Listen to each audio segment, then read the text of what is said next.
Welcome to Penrose Learning, where we make understanding easy. Ever wondered how to quickly share your impressive base layouts or your player profile in Clash of Clans? QR codes are the answer. They're incredibly handy, making it super easy for friends and clanmates to copy your designs or instantly find your profile. This updated guide will walk you through exactly how to scan these codes, ensuring you can do it quickly and efficiently every single time. Before scanning, it helps to know where these codes come from.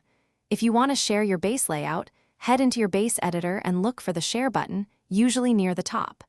To share your player profile, just tap on your profile icon in the game and then select the Share option there. Both methods will generate a unique QR code for you, making sharing incredibly straightforward.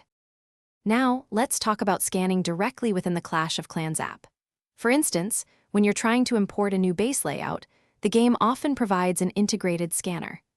Just look for a small camera icon or a Scan QR button in the layout editor. Tap that, then simply point your device's camera at the QR code you want to scan, and the game should automatically detect and import it for you. What if you don't see an in-game scanner, or you're scanning a code from outside the game? Most modern smartphones have a built-in QR code scanner in their standard camera app. Just open your phone's camera, point it steadily at the QR code, and a notification or a link should pop up on your screen.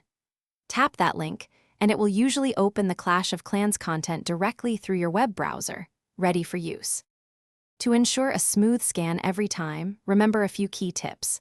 Always try to have good, even lighting on the QR code, and keep your hand steady to avoid blur. Make sure the entire QR code is fully visible within your camera's frame, with no parts cut off. If you're having trouble, try wiping your camera lens clean or adjusting your distance from the code. Happy clashing and happy scanning. Thanks for watching. If this was helpful, leave a like and consider subscribing. See you next time.